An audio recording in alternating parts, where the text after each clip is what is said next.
qaranka wasiirka isgaarsiinta teknolojiyadda wasiir ku-xigeenka warfaafinta dhaqanka iyo wacyigelinta iyo wasiir ku-xigeenka xanaanada xoolaha agaasimayaasha guud wasaaradaha isgaarsiinta hay'adda shaqaalaha dowladda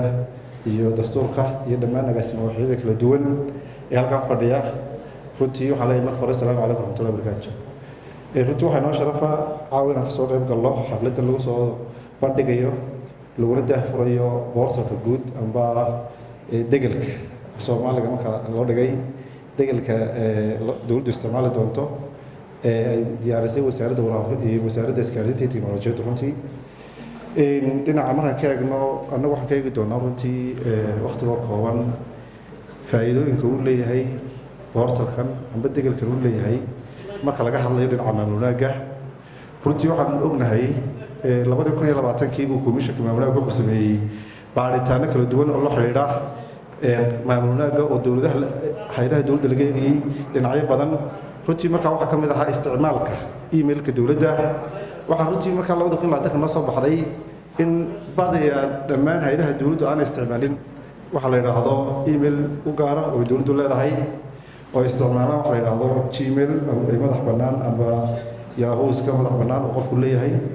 runtii marka taasi waxay komishanka tustay in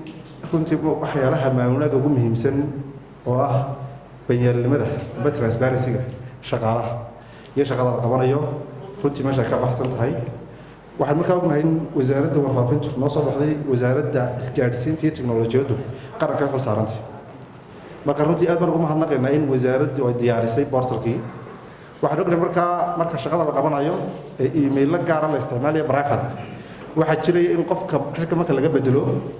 oo runtii emailka la guriyo oo la wareegayo runtii marka 2020 isla siyaasad la sameeyay oo ah siyaasadda xawaarijta qaranka waxa qayb weyn ka ah emailada iyo telefoonada waxa runtii muhiim ah in qofka mas'uulka qaran ee jooga la garanayo emailkiisa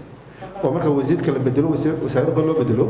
la garan karo emailka la isticmaalayo official iyo adduunka oo dhan laga wada garanayo laakiin inuu magac gaar ah oo isagu iska leeyahay isticmaalo uu qayb hadhow la gurguuro oo xitaa xogti lunto oo kii wasiirka runtii ka hadlay aad clipkan ka daawanayay runtii aad bay muhiim ugu tahay waa bayaannimada marka laga hadlayo transparency-ga waxaa kaloo ka mid ah participation-ka in la iska wada dhaxalko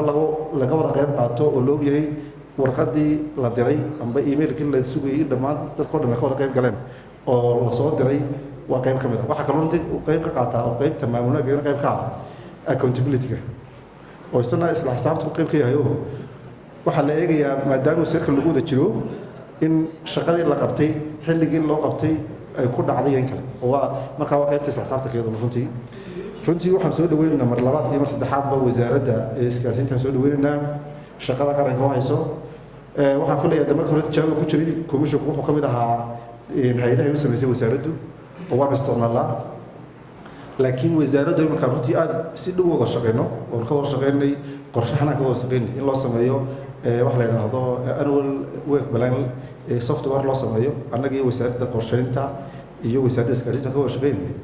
runtii dadku waxaan arkaynaa wasiir hay'adihii soo diray emailada soo direen inay weli ku jiraan emailo private ku jiraan marka runtii waxay noqon doontaa in komishankuna barigi hore gaar ugu waday hawsha oo qaybta xisaabta ka ahayd in sanadkan markay marka dhamaato hawshan shaacinteedu dhamaato inaynu dib inagoo midaysan intaynu wada jeegarayno hawsha oo dib loo soo baaro la qiimeeyo hay'adaha dowladda la qiimeeyo la soo bandhigo cidda aan isticmaalin si transparent loo soo bandhigo la yiraahdo wasaaradda wasiir hebel iyo agaasime hebel iyo hebel ma isticmaalayaan sababtii markaa ay soo baxdo oo la ogaado marka ay noqoto dee qofku in lala xisaabtamo mar labaad runtii waa idin mahadnaqayaa